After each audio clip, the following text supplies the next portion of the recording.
Hi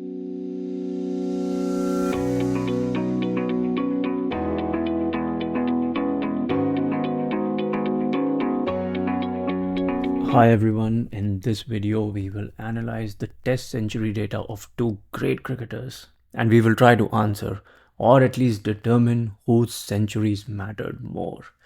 So first we have Sachin Tendulkar, the god of cricket, scored 51 test centuries across a legendary 24-year career. And next we have Virat Kohli, King Kohli as he's called. He scored 30 test centuries before retiring in 2025. Now here's a question. Both are great cricket players, but whose centuries actually won more matches for India? Now in this video, we'll use SigmaXL to settle this debate with data, and we'll try to answer if we'll try to see if this debate can even be settled. We'll be using the chi-square goodness of fit test because we are testing one simple thing.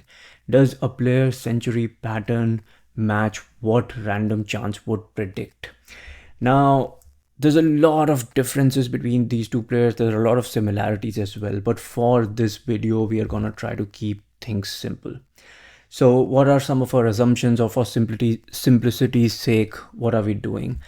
We are saying centuries are centuries. It doesn't matter if it's against Australia, South Africa, New Zealand, or if it's against Zimbabwe or Pakistan. We are also not including the impact of DRS. We are not talking about pitch conditions. Home matches versus away matches and neutral avenues don't matter. So a century is a century, whether you scored it in Wankhede or the Gaba. And we're not considering bowling quality. And lastly, umpiring standards. Well, let's just say it's best not to consider umpiring standards across the two different eras. Now, I mentioned that we're gonna use the chi-square goodness of fit test. So first, let's look at what the null hypothesis and the alternative hypothesis for this test is. The null hypothesis is that a century scored by a batsman won't impact the match outcome. And there are only three match outcomes, either a win or a draw or a loss. In other words, the pattern of the match outcome, win, draw, or loss, is completely random. It is not impacted by centuries. And the alternative hypothesis, obviously, is that the match outcome, at least one of those, win, draw, or loss, is impacted by a century.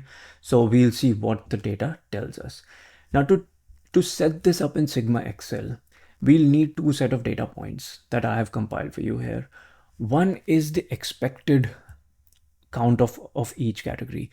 So Sachin had 51 test centuries, and there are three categories. So 51 divided by 3, meaning to say that we would expect to see 17 in each category. Virat had 30 centuries, 30 divided by 3, we would expect to see 10 in each category. But we also, obviously, we have the observed or the actual results as well. So there are some differences here. Against an expected drawn matches of 17, there were actually 20 for Sachin. Similarly, against an expected of 10, there were 9. And the numbers vary across all the three categories. Now, the question is, are these differences statistically significant? Let's use SigmaXL to find that out.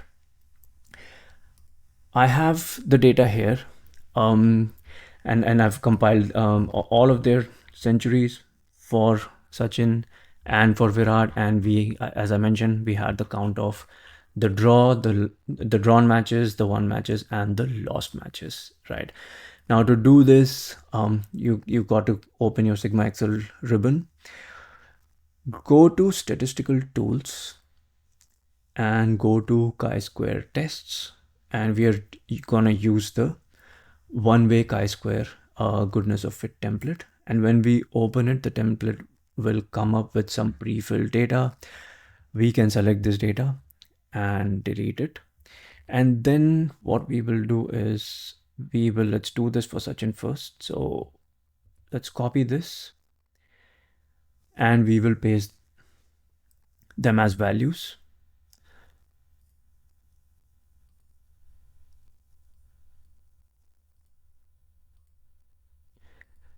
And we can punch the expected numbers here, which I told you were 17. That was because he had 51 test centuries divided by 3 categories, right? So we get this p-value. I'm sure you've noticed that it's already you've already noticed that it's more than 0.05. Now let's also repeat this for Virat's stats. So I'm gonna delete this,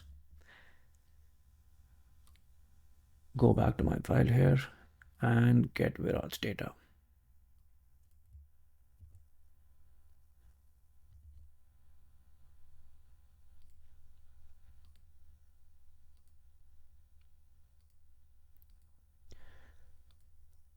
And paste this here and enter the historical values.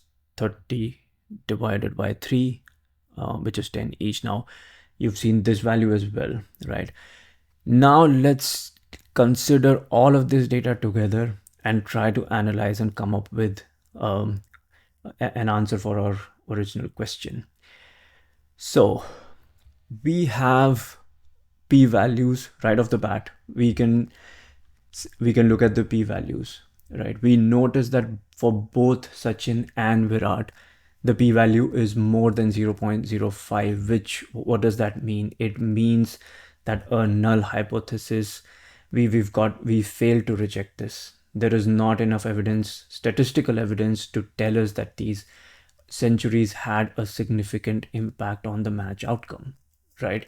Now, if meaning to say that the centuries were important, but statistically speaking, they were likely not decisive. Now, what's interesting here is to look at the won and the drawn percent compared, for Sachin and Virat. So it would seem that it's tempting to say that Virat won more matches, whereas Sachin drew more matches. So Sachin's impact was more like a match saving thing, whereas Virat was more of a match winner. However, that is an oversimplification. All we can say is that in a team sport, it's very hard based on data to say that individual centuries matter. It is that individual greatness of both these players has still got to be supported by team effort. That is why it's hard to pick a clear winner, and that is why the debate about the greatest of all time is so difficult to settle. Hope you enjoyed this video, and thank you for watching.